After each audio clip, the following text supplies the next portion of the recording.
Entre vaias e aplausos, o presidente Luiz Inácio Lula da Silva anunciou hoje uma nova fase do programa Minha Casa Minha Vida. Foi durante a Marcha Brasileira em Defesa dos Municípios, onde o presidente também mandou uma espécie de recado em defesa ao ministro Rui Costa da Casa Civil. O nome de Rui Costa foi citado nos bastidores de Brasília como a pessoa que teria vazado a conversa de Lula e o presidente da China, Xi Jinping. Eu quero começar cumprimentando o querido companheiro Geraldo Alckmin, vice-presidente da República e ministro do Desenvolvimento, Indústria, Comércio e Serviço. Quero cumprimentar meu companheiro senador Davi Alcolumbre, presidente do Senado Federal, por meio de quem eu quero cumprimentar todos os companheiros e companheiras senadores aqui presentes, deputado federal Hugo Mota, presidente da Câmara dos Deputados, por meio de quem cumprimento todos os deputados e deputadas aqui presentes, meu querido companheiro ministro Rui Costa, companheiro que tem a tarefa, a incumbência de tentar fazer com que as coisas decididas pelo governo andem o mais rápido possível, e muitas vezes sempre o chefe da Casa Civil é tratado como se fosse o cara que não deixasse as coisas acontecer, quando na verdade todos vocês prefeitos devem ter um secretário que tem o mesmo papel do chefe da Casa Civil, é fazer com que as coisas funcionem corretamente e que todo secretário se dirija a ele para que as coisas possam dar certo. Eu quero aproveitar na frente dos prefeitos e agradecer o papel importante e relevante que o Rui Costa, o governador mais bem sucedido da Bahia, joga no meu governo. Outro dia, Paulo, eu fui perguntar para uma pessoa qual era o déficit habitacional brasileiro. E essa pessoa me disse que o déficit habitacional brasileiro é de 7 milhões de casas. E sabe o que eu lembrei, Paulo? Na campanha eleitoral de 1974, em São Paulo, quando o Ulisses Guimarães foi candidato à oposição, na época, acho que é o Geisel, naquela época a propaganda do PMDB era de que você tinha no Brasil um déficit de 7 milhões de casas. No Brasil, quem constrói casa não é o governo, nem estadual, nem federal, nem municipal. No Brasil, quem constrói a maioria das casas é o povo. É o povo no sacrifício de trabalhar de final de semana, de arrumar encanador amigo, pedreiro amigo, cavador de poço amigo. Quando eu fiz o Minha Casa Minha Vida, essa gente construiu por ano 3 milhões e 700 mil casas. Eu sou o presidente da República que mais fiz casa nesse país. Entretanto, depois de tanto tempo, ainda temos 7 milhões de déficit habitacional nesse país. Alguma coisa está errada. Ou nós não estamos fazendo das casas no montante que é necessário, porque não está nascendo mais gente do que nascia no passado. Por isso é que nós vamos anunciar logo um outro programa. Além do Minha Casa Minha Vida, nós vamos anunciar uma política de crédito para a reforma de casa. Ou seja, o cidadão que quiser reformar a sua casa, fazer uma garagem, fazer um quarto, fazer um banheiro, esse cidadão tem um direito de ir ao banco e pegar um crédito com o juro mais barato possível. Porque o governo sozinho, nem o prefeito, nem o estadual, dá conta de fazer as casas. Bom, o presidente então aproveitou esse evento para defender o ministro, para fazer esse anúncio aí também do Minha Casa Minha Vida. E agora a gente vai voltar então a Brasília com a Larissa Arantes. Larissa, vamos começar tudo por aqui então. Essa fala aí do presidente sobre o ministro da Casa Civil, a gente pode dizer que é uma espécie de defesa, né? Só lembrando que o Rui Costa, né, teria sido aí a pessoa que vazou o diálogo entre Lula e o presidente chinês na semana passada. Então, a gente pode entender que ele está defendendo ali o ministro?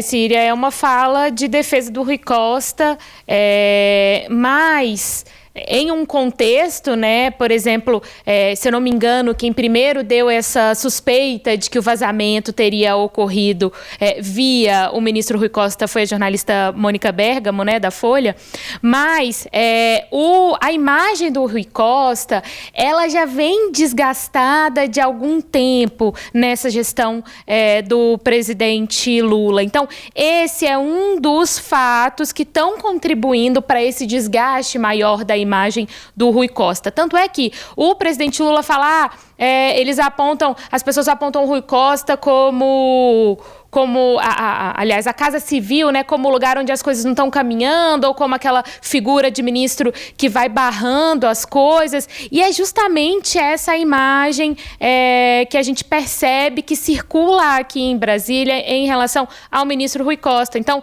ao que parece, né, o Lula aproveitou dessa repercussão, dessa possibilidade de que o vazamento realmente tenha ocorrido por meio de uma declaração, de uma fala do ministro Rui Costa. Parece que ele aproveitou ali para reunir uma fala de defesa todas aquelas polêmicas e outros momentos de desgaste que a gente já percebeu, que a gente vem percebendo nesses últimos meses, principalmente em relação ao ministro. Então, sim, né, ele sai em defesa. E aí, só para citar um dos pontos de desgaste, se é que a gente pode falar assim, é a questão da regulamentação das redes sociais, que é justamente o ponto de divergência, e foi o que causou toda essa repercussão e esse impacto sobre uma quebra de protocolo da primeira-dama na reunião com o Xi Jinping.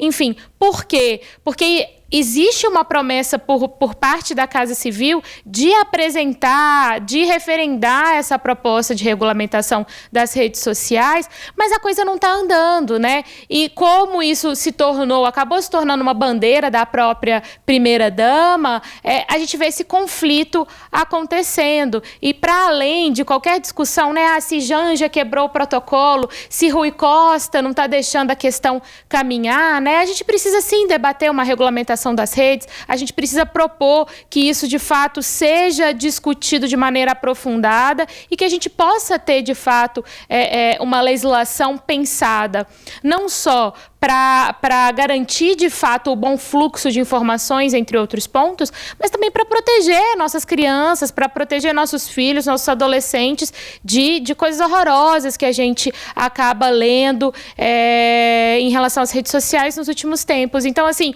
é uma questão com tantas camadas, né, gente, que começa ali com uma polêmica, um vazamento, mas se a gente vai discutindo, se a gente vai debatendo, a coisa está tão mais aprofundada, e a gente precisa, de fato, né, detalhar tanto isso mais, propor, de fato, uma discussão qualificada para que a gente possa ver, pelo menos num médio prazo, alguma regulamentação nesse sentido, né, gente? Devolvo para vocês. Pois é, Larissa, a gente fica imaginando, né, uma das crises, né, que o governo Lula vem enfrentando é exatamente no setor de comunicação. A gente repara que, de certa forma, todos que falam em nome do governo vêm falando de forma mais branda, ainda que haja um problema ali, haja problemas entre o Lula, o Rui Costa, outros ministros, outras pessoas e até alguns dos prefeitos que o receberam hoje, em que em alguns momentos ele chegou a ser até vaiado ali, muita gente vaiou, muita gente gritou, ele começou a ficar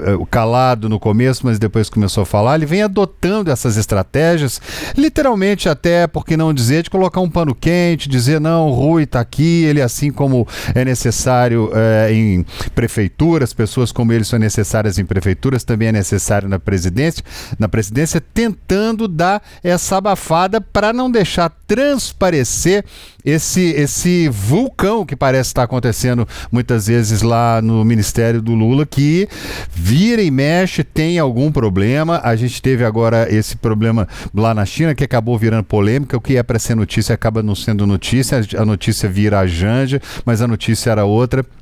A gente fala de regulamentação de redes sociais e é um problema. O problema da comunicação ainda tem sido grave no governo Lula e, pelo jeito, ainda não está muito acertado não, né, Larissa? Exatamente, André.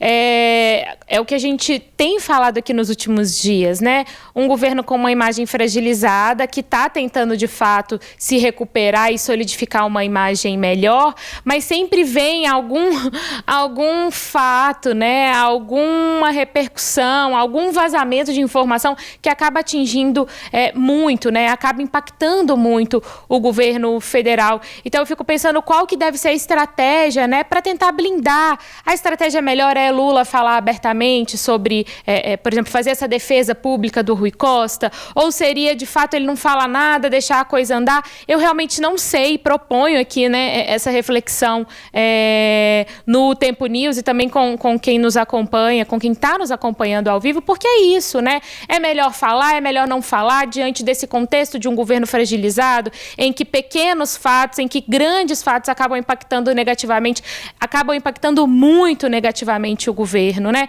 Então, uma situação, eu acho que nesse momento, muito delicada, André e Síria. Ô Larissa, também pensando aqui, junto com a Síria, a gente sempre conversa sobre esse assunto aqui na redação, imaginando quando a gente fala em regulamentação de rede social, muita gente às vezes acaba levando para aquela história de falar assim, o que está se dizendo em censurar as redes sociais. Não é isso que se fala em regulamentação de rede social. O que a gente não pode permitir, a gente que é pai, que é mãe, que é vivo, que acompanha telefone celular, é que você esteja com celular, ou uma criança esteja com o celular na mão, ou um equipamento que divulga vídeos e que incentiva, como aconteceu recentemente, uma menina de inalar desodorante e morrer.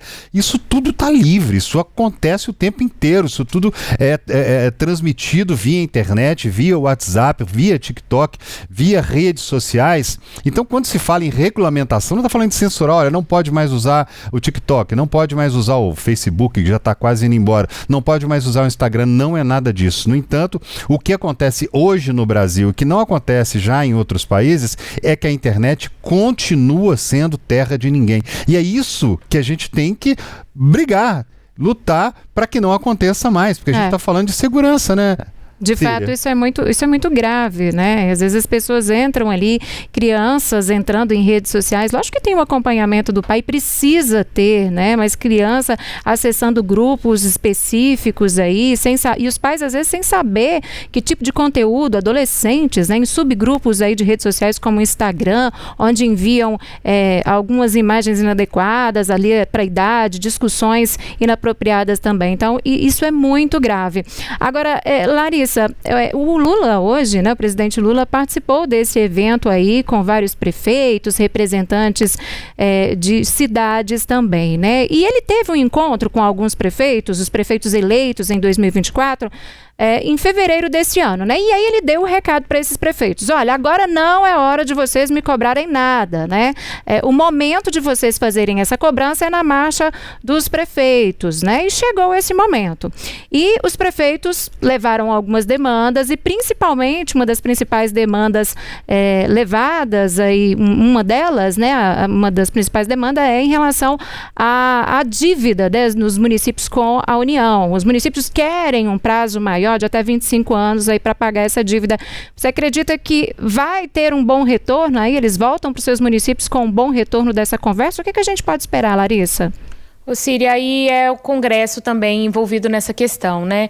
Porque qualquer, digamos, repactuação de dívidas, né? Reformulação de pagamentos por parte dos municípios em relação à União, enfim, isso depende do Congresso, né? Isso depende de um projeto de lei para tramitar nas duas casas, enfim. E aí é que a gente vê a pressão, de fato, dos prefeitos acontecendo, né? Eu conversava mais cedo com a nossa repórter Lara Alves, setorista de Congresso.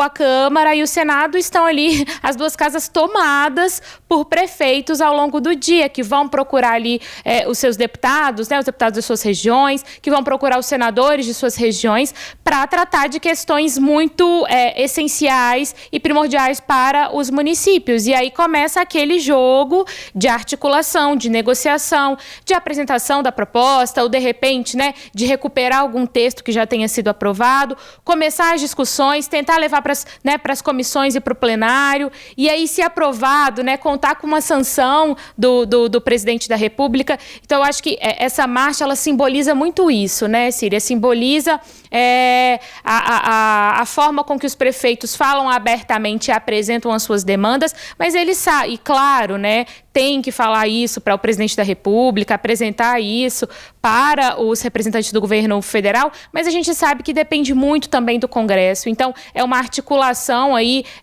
dos poderes para que essas demandas possam ser atendidas e o mais rápido possível, porque a gente sabe que algumas delas são muito essenciais, inclusive para os municípios conseguirem manter suas contas em dia, cumprirem com seus pagamentos, enfim, né, aquelas despesas básicas. Mas depende de toda dessa articulação, né, pessoal?